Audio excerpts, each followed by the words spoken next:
Hello दोस्तों, मैं नेहा हाजिर हूँ एक नई कहानी के साथ।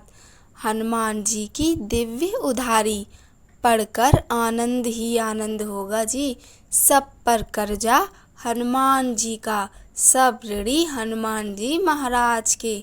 राम जी लंका पर विजय प्राप्त करके आए तो भगवान ने विभीषण जी, जामवंत जी, अंगद जी, सुग्रीव जी सबको अयोध्या से विदा किया। तो सबने सोचा हनुमान जी को भी प्रभु बाद में विदा करेंगे, लेकिन राम जी ने हनुमान जी को विदा ही नहीं किया। अब प्रजा बात करने लगी कि क्या बात, सब गए, हनुमान जी नहीं गए अयोध्या से। अब दरबार में कानाफूसी शुरू हुई कि हनुमान जी से कौन कहे जाने के लिए। तो सबसे पहले माता सीता की बारी आई कि आप ही बोलो कि हनुमान जी चले जाएं। माता सीता बोली, मैं तो लंका में विकल पड़ी थी। मेरा तो एक एक दिन एक एक कल्प के समान बीत रहा था। वो तो हनुमान जी ही थे जो प्रभु मुद्रिका लेके गए और धीरज बंधवाया कि कछुक दिवस जननी धरु धीरा, कपिन सहित आही रघुवीरा, निश्चर मारि तो ही ले जाही, तिहु पुर नार दाद जसु गेहि। मैं तो अपने बेटे से बिल्कुल भी नहीं बोलूंगी अयोध्या छोड़कर जाने के लिए। आप किसी और से बुलवा लो। अब बारी आई लक्ष्मण जी की। तो लक्ष्मण जी ने कहा, मैं तो लंका के रणभूमि में वैसे ही मरणासन्न अवस्था में पड़ा था।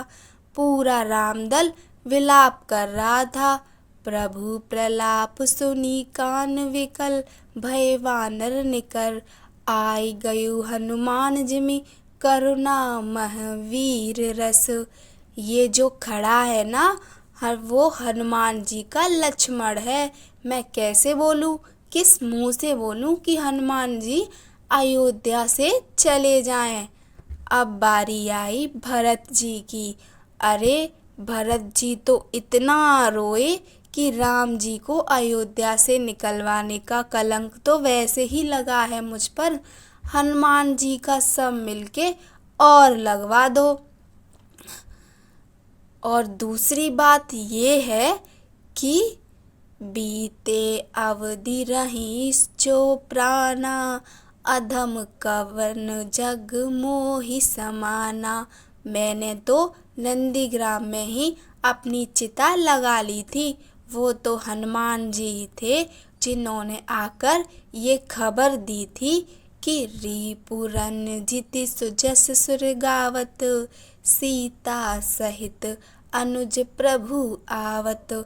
मैं तो बिल्कुल ना बोलूं हनुमान जी से आप अयोध्या छोड़कर चले जाओ, आप किसी और से बुलवा लो।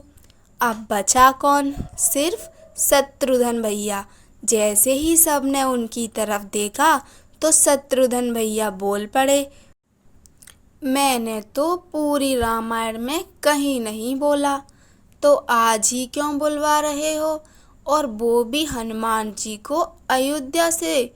सीता, लक्ष्मण भैया, भरत भैया सबके प्राणों को संकट से उबारा हो। किसी अच्छे काम के लिए कहते तो बोल भी देता, मैं तो बिल्कुल भी ना बोलूं। अब बचे तो मेरे राघवेंद्र सरकार। माता सीता ने कहा, प्रभु आप तो तीनों लोकों के स्वामी हैं, और देखती हूँ आप हनुमान जी से सकुचाते हैं, और आप खुद भी कहते हो कि प्रति उपकार करो का तोरा, सन्मुख होई न सकत मन मोरा। आखिर आपके लिए क्या आदेश है प्रभु। राघव जी ने कहा, देवी कर्जदार जो हूँ हनुमान जी का, इसीलिए तो सन्मुख होई न सकत मन मोरा। देवी हनुमान जी का कर्जा उतारना है, उतारना राम में नहीं है, जो राम नाम में है। क्योंकि कर्जा उतारना भी तो बराबरी का ही पड़ेगा ना। यदि सुनना चाहती हो तो सुनो, हनुमान जी का कर्जा कैसे उतारा जा सकता है। पहले हनुमान विवाह करें, लंकेश हरें इनकी जब नारी, मुदरी ले रघुनाथ चलें, निज पौरस लांग अगम्य जवारी। आई कहें सुधि सोच हरें, तन से मन से होई जाए उपकारी, तब रघुनाथ चुकाए सके, ऐसी हनुमान की दिव्य उधारी। देवी, इतना आसान नहीं है हनुमान जी का कर्जा चुकाना। मैंने ऐसे ही नहीं कहा था कि सुन सुत तो ही उरन में नाही। मैंने बहुत सोच विचार कर कहा था, लेकिन यदि आप कहती हो तो कल राज्यसभा में बोलूँगा कि हनुमान जी कुछ मांग लें। दूसरे दिन राज्यसभा में सब एकत्र हुए। सब बड़े उत्सुक थे कि हनुमान जी क्या मांगेंगे और राम जी क्या देंगे। राम जी ने हनुमान जी से कहा, सब लोगों ने मेरी बहुत सहायता की और मैंने सबको कोई ना कोई पद दे दिया।